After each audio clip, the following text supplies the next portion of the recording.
everybody. Good morning, good afternoon, depending where you are. Hello, hello. Good morning, everybody. Thank you for those hearts. Hey, Nancy. Hey, Mama Bods. Everybody, you're just flooding in really quickly. Happy Monday. Yes, happy Monday. Hello. If you are new, please type a 1 right in. I'm just curious to see how many of you are following me here for the very first time. Actually, I'm sorry. I'm going to plug my mic in really quick. I think this works better. I forgot to do this ahead. Sorry about that. Clip it right over here. Does it sound better now? I see a 1. Awesome. Thank you so much for joining. Excellent. Very good. Wow, look at those beautiful hearts. Boy, you guys are so cool. Oh, I love it. So hello and welcome to this week's essential oil class. Each Sunday we kick off classes on the essential oil of the week over in Google Hangouts, and each Monday at noon I'm here on Periscope. We delve into the therapeutic properties, safety, and lots of recipes to teach you how to use essential oils safely. This week our topic is anti-germ essential oils. Before we get started, I want to introduce a new incentive for you guys. I see some of you already tapping away to show me some love. If you tap on your phone, you can see hearts appear in your own special color. These hearts show me that you are there, you are listening, you are liking what you are hearing, and it encourages me to keep going because nobody likes to be thinking that they're talking to themselves. So after our class, I'm going to be jumping onto fullscope.tv to see who tapped the most hearts. So if that is you, you need to email me at leahharrisueos@gmail.com, and I can also send you a tweet to let you know, and I will send you my book, The Truth About Essential Oil Safety, which is right here, all printed out, but it is an ebook that you will be receiving, and you can print it out the same way if you'd like to. So now is a great time to share this scope with your friends. I keep forgetting when we're in Periscope. If you click the little Peri-do down there, right underneath the hearts, I guess it would be on this side for you guys because we're mirrored here. You can then select that square box with the up arrow, and then you can choose from there where to share it. If you just have a friend or two in mind that you want to share it to, if you want to share it to all of your friends, you can post to Facebook, whatever you want to do to share to get your friends on here as well. So feel free to ask questions pertaining to the slides I'm going to show you. For those of you who are used to Google Hangouts, as you know, we have a really cool screen share option, and I'm able to have sort of like a webinar format. Thank you for sharing on Facebook, Fordson53, awesome. But here in Periscope, there's no way for me to screen share with you. So what I've been doing is I've been able to hold up my touchpad here and try to not get much glare and sort of go through the class with you guys. So that's what I'm going to be doing today. So let me skip past. We have embedded on that page, and the link is UsingEOsSafely.com/anti-germ-EOS. Thank you so much, Mama Bods, for sharing on Facebook. Awesome, awesome. So everything that I'm sharing with you can be found on this link here. Thank you, Mad Science GF. Awesome. Awesome. You are very welcome. Can you take a minute before we dive in? Could you guys share with me your first names? Because I want to try to write this down and remember. Because I know Mad Science, I know your name, and I'm going to be completely embarrassed when you tell me because I know it. Okay, Bees. Oh my word. Kimberly. Mama Bodge is Donna. Ah, this is going so fast. Nikki, Mama Natriel. This is a class about essential oils. Victoria Silvers. I'm just trying to get your names really quick, and I hope I can remember. I'm going to write a few of those down. Okay, Amber. I just feel silly reading off these interesting names. Pamela. Really? I never would have guessed. Diane. Never would have guessed that either. Some of them are really hard. Anyways, thank you for taking a minute. I really appreciate that. So this is a class about essential oils, and I am Leah Harris. I'm a certified clinical aromatherapist and founder of Using Essential Oils Safely. That's UsingEOsSafely.com. Jamie, I knew it. I knew it. I knew it. Mad Science. Okay. So, I have been presenting essential oil classes for about several weeks now, and I've been having a lot of fun. These classes are for anyone interested in learning more about essential oils, whether you are a beginner or a long-time user. And I don't mention this, but I am not a company rep of any particular brand. I believe that the essential oils, let's not go off on how they're not created equally or they are created equally, but my focus is on the safety of the essential oil, not brands. So you will never hear me pushing you to purchase from a brand or anything like that. So I just want to get that out of the way. So these classes are for anybody, no matter what brand you use, you can still use the information from these classes. This week we are focusing on anti-germ essential oils, and I will be sharing 2 of my family-safe recipes. Now, per your feedback, I will be showing you the images one at a time here, and we will be discussing them. Safety first. Absolutely. Remind me, Fordson, remind me of your name, because I think you were one that I didn't get down here. So, Fordson. Roxanne. Roxanne. Very good. Awesome. So, see, I know you. See, Fordson, I'm going, who is this person? Roxanne? I know Roxanne. Awesome. So, I will be showing you these images via my touchpad. Please feel free to ask any questions you have about what we're talking about. At the end, I will be opening up this to a Q&A. If you have any other general questions, that would be totally awesome. I would love to answer any questions that you have. So again, you can find all this information on UsingEOsSafely.com/anti-germ-EOS. Hopefully there's no glare there. And I will be sharing that a few more times too. So, here is the first slide. Now this is to define anti-germ essential oils for you. Basically, they're disinfectant, they kill bacteria, some of them are antiviral, it's also known as anti-infectious. There's several different terminologies that people use to describe anti-germ essential oils. I'm just going to call them anti-germ, okay? This means you're sick, you need to make a hand sanitizer, you want to sort of prevent getting sick, and we'll sort of get into that in a few minutes. Essential oils are really not preventative, but so we call them anti-germ essential oils. And if you want to know what the anti-germ essential oils are, here are my personal preferences for anti-germ. These are the ones, in my opinion, these are the main players are at the top. That would be cinnamon bark and leaf, clove, bud, leaf, and stem, and tea tree. Those are my top 3 germ busters. Now these are all chosen according to the therapeutic properties that they have present and the research that backs those up and showing how effective that these are. Now what I like to use along with cinnamon, clove, and tea tree, I think blend really well and also have anti-germ properties, is sweet orange, lemon, lime, and tangerine. Now, of course, orange, tangerine, and mandarin are fairly interchangeable, specifically sweet orange and tangerine. Very, very, very, very close in therapeutic properties. I would say mandarin is a little bit more for focus and calming, where the sweet orange and tangerine could be a little bit more on the sedative side, but it's not exactly the same for everybody. And then I have a few other options. I'm going to hold this up again. There's a few other options that you can use as well. So if you want to blend, say 3 or 4 of these anti-germ essential oils, as we know, synergies work more effectively than single essential oils, as effective as they are, then you have some options there. Bergamot is one that needs to be diluted. Whoopsie. That needs to be diluted. Let me shut that off. Okay.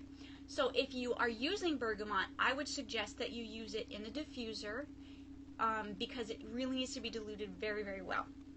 If you choose to select eucalyptus, keep in mind that it's preferred that you keep eucalyptus away from children under 10, and peppermint not to use with children under the age of 6. And we are going to go into just why in just a minute. About what is wrong with the pre-made anti-germ blends that you may already have. These pre-made blends are usually referred to as thieves or on guard, germ destroyer, protector. There's a whole bunch of different sort of names that people have for those. And a lot of them contain eucalyptus and or peppermint and or rosemary. And those contain the constituent 1,8-cineol, which has been shown to slow breathing in young children. So it's my recommendation to you that you avoid using those with children under the age of 10 and 6 for peppermint. And there is science to back that up. I have more information on this web post. I also discuss it on UsingEOsSafely.com/why no thieves. And that explains why. And again, thieves is not, I know one brand does use that term, but before they used it, it's been used for a very long time to refer to an herbal blend even, for keeping the germs at bay.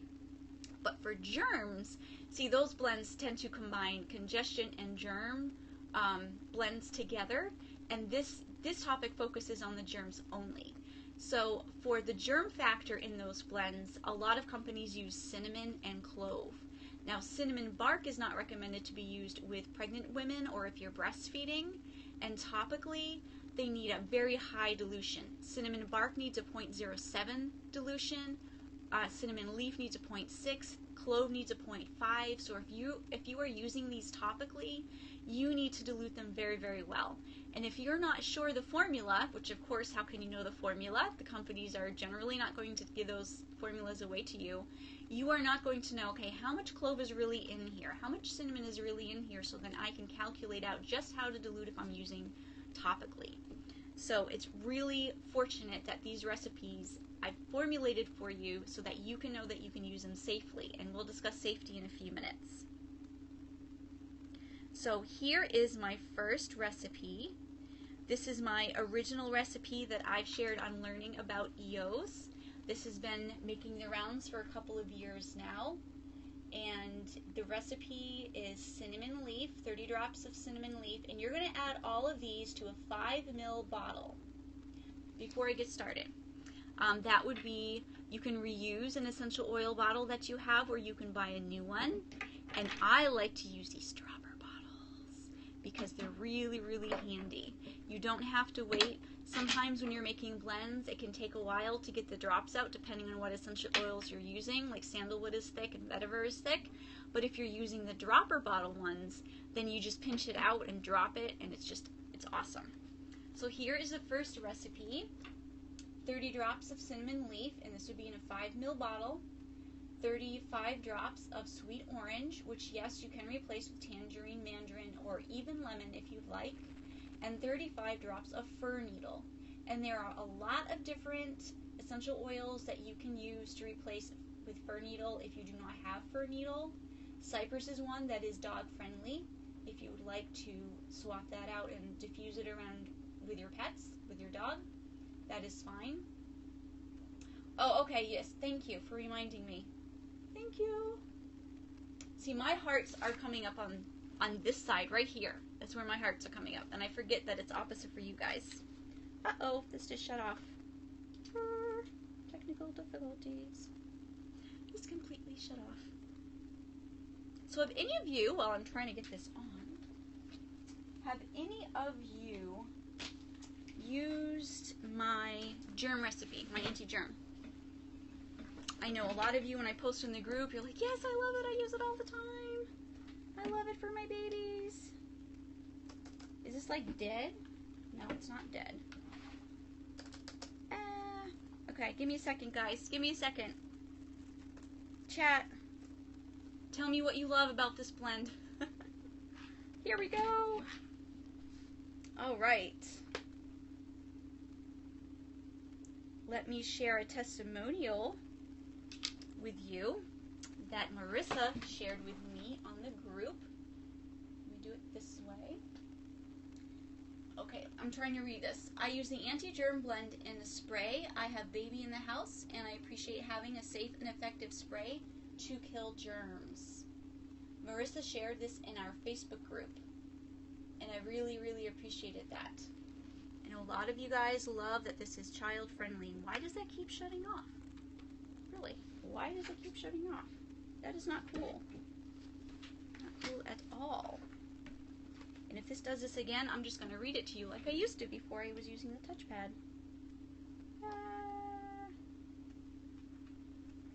Okay, now it wants to start. Sorry guys, I don't know why this is happening.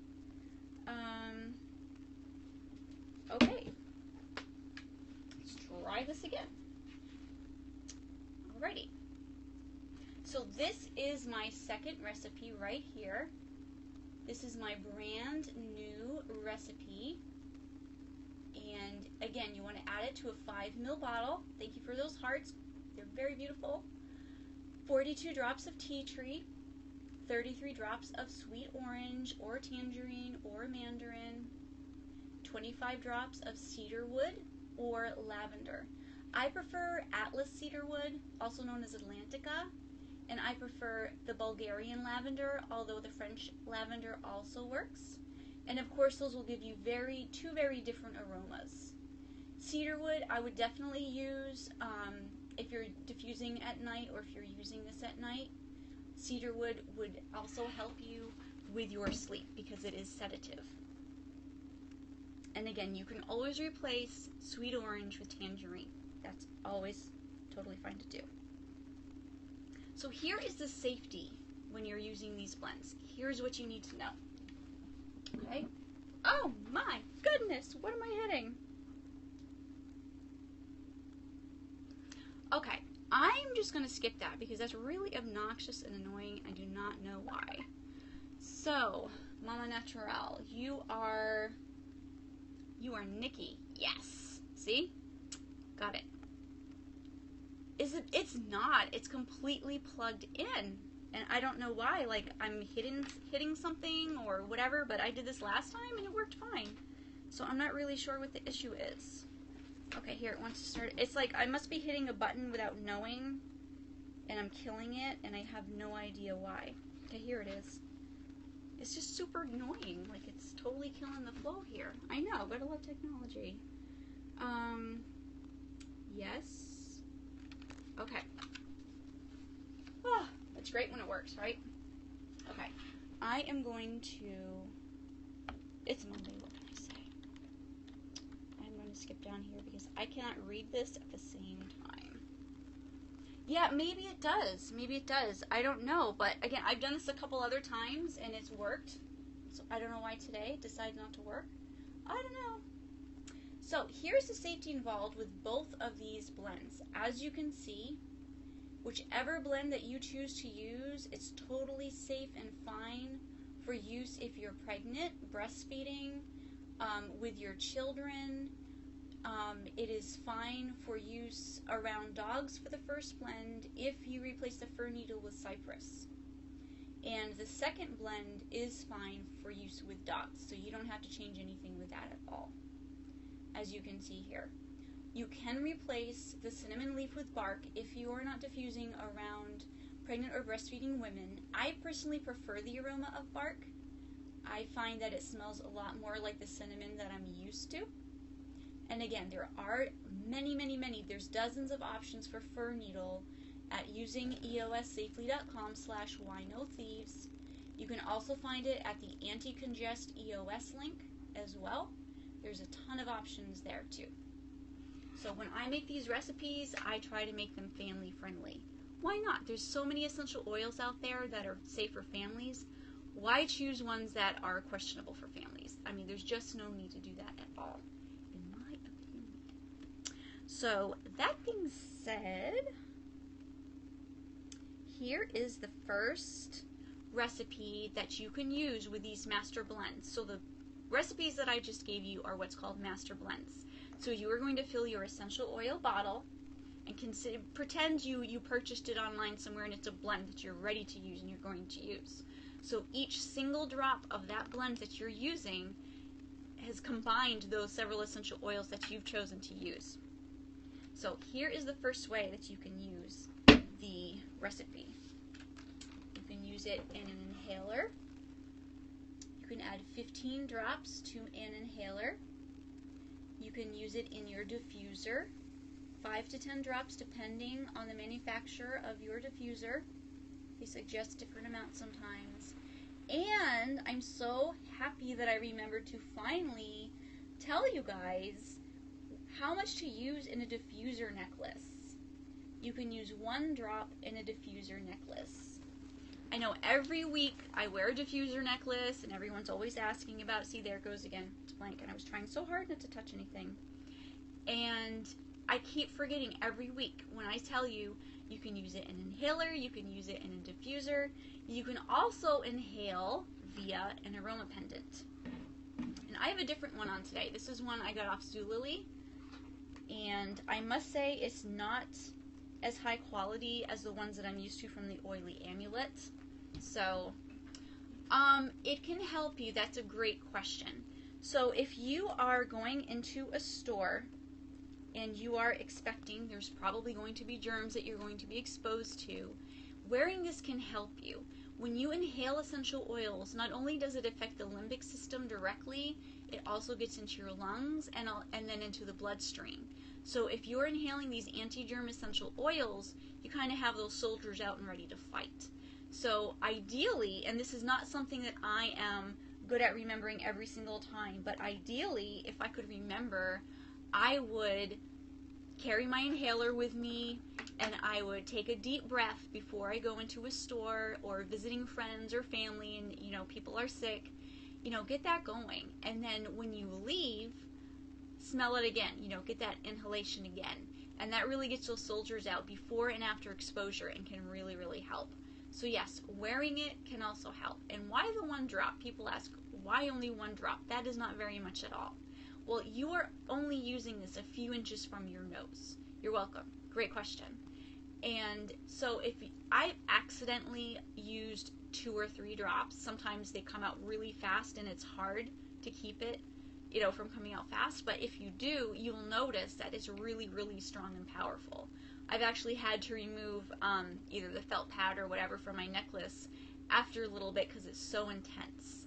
Now, if you're congested, then you may want that 2 or 3 drops, but please try with a 1 drop first to see what it does for you, because I'm pretty sure you're going to be okay with just the 1 drop. It's pretty powerful. Like I said, it's only a few inches from your nose, and it really does the trick. Great question. Love it. So the next one, if this decides to work. Okay. So that is for inhaling. And of course, you know, there's many different ways to inhale. Those are the 3 main ways to inhale. Yes, I do. Okay. So here is a recipe for a hand sanitizer. So this would be used, of course, topically on the hands. And to make this recipe, you add 12 drops of whichever anti-germ blend that you are using, that you've made up in your master blend. And you would add those 12 drops to a 2-ounce spray bottle. Now, if you have a 3-ounce spray bottle, then you can add 18 drops. It's basically going to be 6 drops per ounce. And you can go up to a 2% as well. This is a recipe for 1%, but I often go up to a 2%, and that's fine too. So you want to add those drops to your spray bottle, and then you want to fill up to the neck with either you want to add the 2 teaspoons of carrier oil or aloe vera gel, and then you want to fill to the neck with either witch hazel, which is my first pick. This is my personal preference. I love using witch hazel. Or you can use a hydrosol. Lavender would be great. Tea tree would be great. There's plenty of hydrosols that would be great for this. And if you don't have either one, you can totally use water. Totally fine. Now you want to shake well before spritzing the hands. As we know, water and oil do not mix. So those oils will be on the surface of your spray bottle. So you want to shake those up so that the oils can get near the bottom where that like straw looking thing is, so that when you pump it out, you're actually getting those oils too. So I usually give, 2 or 3 spritz, and then I rub my hands together, and that's it. So my kids and I do this. This is what we do when we leave a store or wherever that we are. We always spritz our hands. I'm not as great with the inhaler, but I do the hand spritzing. And this is a great recipe. You don't have to worry about wiping it off after. Since we are not to diffuse for long periods, then with a necklace only for short periods too. The thing is, you're only being exposed to 1 drop. And after a while, just like with diffusing, you will find, just like any kind of aromas, your nose will sort of shut off after a while, and you won't really be smelling that anymore. I haven't found the necessity. If you're sticking to 1 drop, you're probably going to be okay with wearing it throughout the day. They're volatile. It's going to evaporate fairly quickly. You're not going to have a constant 1 drop, right up your nose. So it will dissipate during the day, so it's not unsafe. Yeah, your nose will, but will your body? No, it will help your body. Right, your nose kind of shuts off, just like you're baking bread or whatever you're doing in the kitchen, and you don't even smell it anymore, and then somebody walks in and they're like, oh, that smells great, and you're like, what? Oh yeah, see, because you're not really smelling that anymore. You're being exposed, but your nose kind of is shut off. But yes, your body is absolutely being therapeutically bombarded or enhanced, for sure. And in fact, during the day, you're welcome. In fact, during the day, like you might find if you move, you might kind of smell it again. It might kind of bump up in your nose for you. So we do not have many recipes. The reason is I only have one left. Anti-germ essential oils, they're most effective in those two ways that I mentioned, inhaling or using topically on your hands as a hand sanitizer. So I want to get to where I left off earlier with using essential oils as a preventative. So essential oils, you may think they work preventatively, but in this case, if you are touching germs and you are spritzing your hands with a hand sanitizer, you are killing the germs.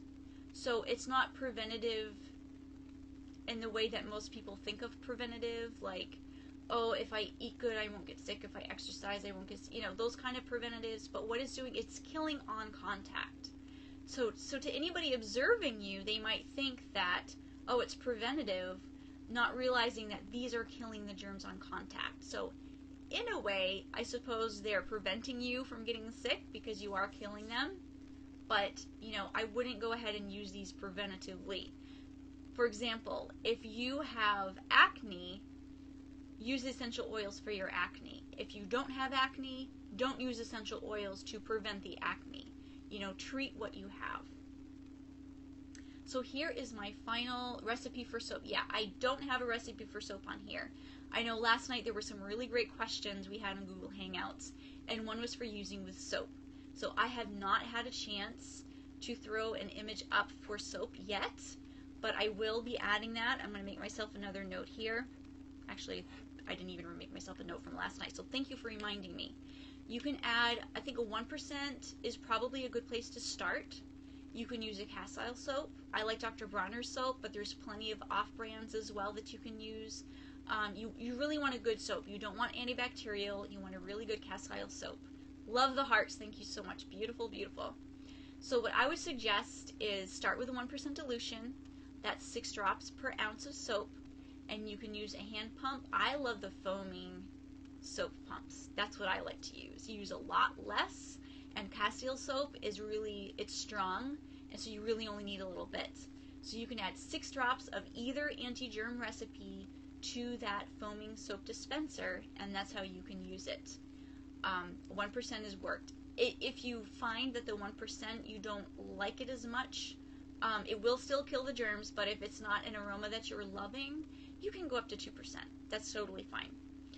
Speaking of, I think I neglected to mention when my touchpad was kind of freezing, that first blend I recommend going up to a 2% dilution only due to the cinnamon leaf that it has in it.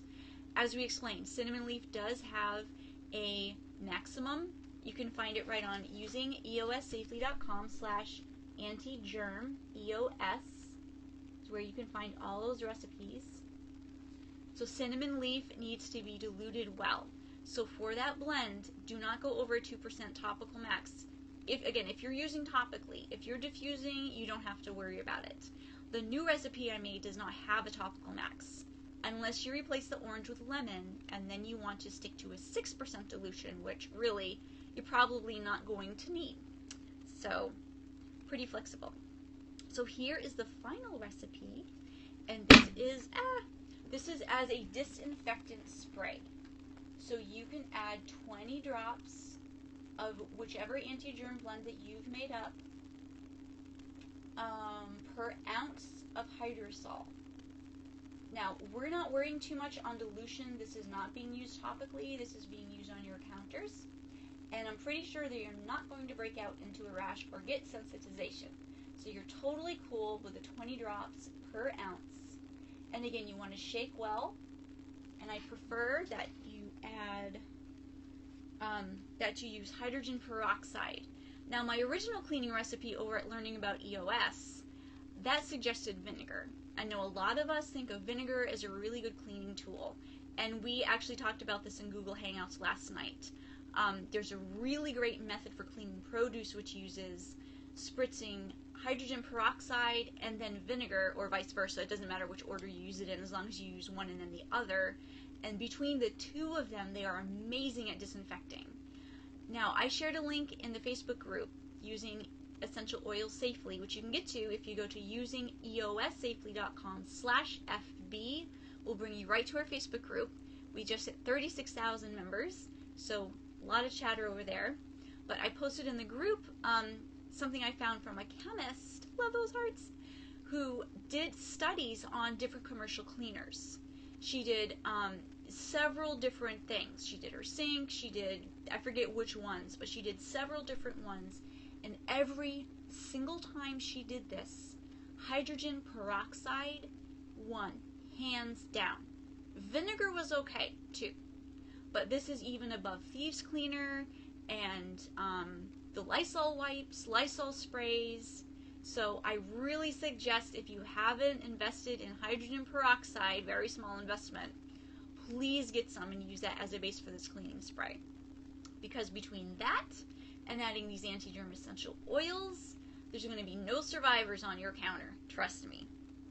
So that is my new favorite cleaning blend. So that is that. That's all the recipes. I know if you guys were here last week, we did lemon essential oil, and I had a ton of slides, a ton, because lemon is good for so many things. But as it so happens, anti-germ essential oils can only be used the most effectively in just a few different ways. Now, we discussed using this on the feet.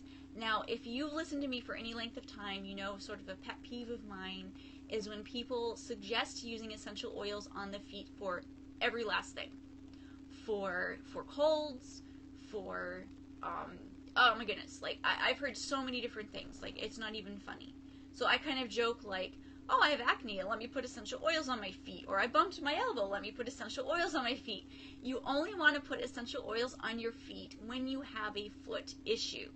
So I think this is probably the first time that I've ever actually told you it's okay to put essential oils on the feet with anti-germ. If your child's feet stink, okay, and if anybody has kids, you know their feet stink. That's just the way it is, okay? You can actually use this in a spray on their feet, because of course we don't probably want to add this to a lotion and rub it on their feet.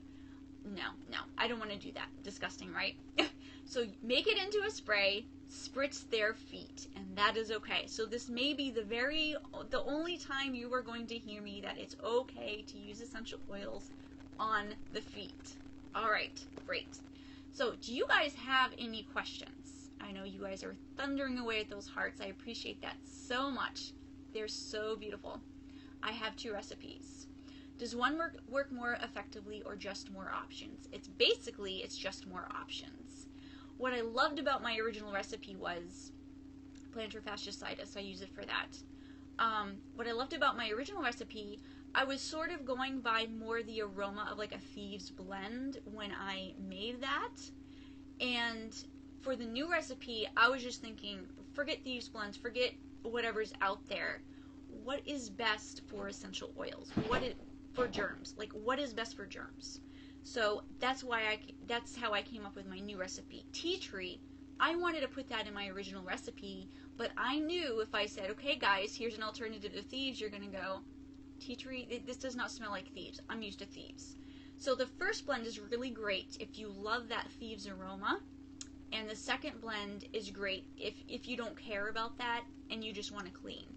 The second thing is, with the first blend, again, you have that 2% maximum topical dilution rate for the first blend, where the second blend, you don't have to worry. So, you may want to use the first blend for diffusing, and the second blend you may want to use in your hand sanitizer. It's really up to you. Both recipes are full of great options for killing germs. They're both going to kill germs, they're both disinfectant, they're both going to work. So it is sort of a matter of preference with those dilutions in mind. Again, with a second recipe, if you do choose cedarwood, that might be a great one to diffuse at night. Okay?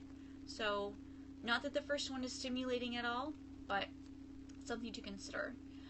The only app that, yes, exactly, that's the only app I have is the one from AromaHead. Yep, the only one. I am trying. I have a huge to-do list. I have a huge list of things that I would like to do, and on that list, I would say at the top half of that list is making an app. So I need to get all my content more organized. I have a load of content that I've been pouring myself into for a few years now, and I would like to make that into an app without hiring somebody, you know, paying them several $1,000s, because I just don't have that. As you can see, I do this stuff for free, so I don't have that kind of money. But if I can find out how to do it myself, which most of these things I'm able to figure out eventually, I'd really love to make you guys an app, because I know everybody wants one. Everybody's asking all the time, and there just isn't one out there. So, yes, you're welcome. I love this. I absolutely love doing this. So are there any other questions? I know this class isn't very full, but, you know, I consider it more quality, not quantity. If not already discussed, I want to know which essential oils can be diffused to treat, prevent household mold. Tea tree is excellent for mold, and I would use that in a base of vinegar. Although I'd be interested in using it in a base of hydrogen peroxide as well. I actually had some mold issues in a previous home, and I faithfully spritzed that with vinegar and tea tree, and it worked really, really well. Mold is something, you know, it is a health hazard. It really, really is. And I know it's difficult to just simply buy a new house. But if you can get the mold out of your house, if you can cut the drywall away, if you can, you know, literally just physically removing it from your home is the best. Of course, trying to spray and get it removed is the next best thing. Just the beginning, okay, great. So you may have a chance to kill that mold right away. So vinegar is excellent with tea tree. Again, any of these essential oils, these are anti-germ, these are antimicrobial. They will work for mold as well. Tea tree is my number one. It's antiviral, antifungal, antibacterial, but of course you're dealing with mold. So, you know, cinnamon's great, oregano would be great, rosemary would be great, you know, any of those really strong essential oils. Lemon would be a great thing to add as well, because it is also disinfectant, but then it gives it a little bit, for you inhaling it, a little bit stronger, a little bit better aroma to kind of offset those stronger aromas. Great question. I love those hearts, all those different colors. You guys are awesome. Somebody wants to win a book. You are welcome. You are welcome. So are there any other questions? Any other questions at all? I'll be happy to answer them, even if they don't pertain necessarily to anti-germ. Any other questions? Nope. Okay, so you can find, again, here's the link where you can find all of the information we discussed using EOSSafely.com/anti-germ, EOS, oil for hot flashes. Hot flashes, that's a hormonal thing, and herbs are really great for hormonal issues. You may find in conjunction that essential oils can help you with that. Geranium and clary sage, those are two essential oils which may help you. If you make it into a spritz and kind of spritz it on your neck or your throat area, that may help. But I would try to figure out the root, yes, just for cooling down. Peppermint is good for cooling as well, but hormonally, clary sage and geranium are probably going to be a little bit more helpful for the hormonal issues. So it's a great question. Actually have in a few weeks, I'm going to be dealing with, let me see when that is. I do have, you are welcome. I do have a list. If you go to UsingEOsSafely.com/EO class, you will find all of the classes that we've already done. We started off with clove, and then we went to aphrodisiac essential oils, helichrysum, anti-congestion, sandalwood, sedatives. Last week was lemon.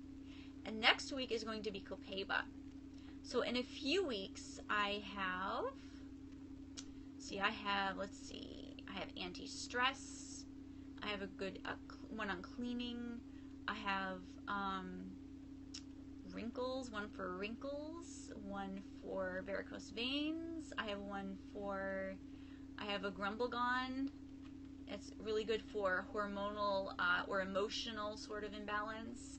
So that's what's coming up the next few weeks, as well as tea tree. Actually, I've been trying to alternate with single essential oils and blends, so every other week. Eczema skin stuff, yes, I do have a couple for skin. I have, the one for wrinkles. I don't think I have one specifically for eczema yet listed, but again, after this, I have a ton more. It's looking like I have tea tree and then geranium, so something's wrong there. Hormonal acne, right. And I have cypress and cedarwood, so I have a few coming up. And I will get to all of them eventually. I have people emailing, can you do patchouli? Can you do this? Can you do that? I'm like, yep, they're on the list. I can only do 1 week at a time, unfortunately. So I appreciate all of your patience. So are there any other questions? Otherwise, we will shut this off. I will post this link on Facebook for those of you who missed it. You can watch the replay. I am on Catch. Oh, Bees Honey. You are joining us right at the end. You can watch the replay on katch.me/UsingEOsSafely. And if you want to know about anti-germ essential oils, you're joining a little bit late. We're just about to cut off. You can find it at this link, all the information that we went over, including the embedded class from Google Hangouts that we did last night. This class will also be embedded on that link as well. So awesome. You guys are awesome with those hearts. So I am going to get off. I'm going to go over to fullscope.tv, and then I'm going to jump back on and tell you who the winner was for those hearts. Okay? So thank you so much. Hope you have a great day.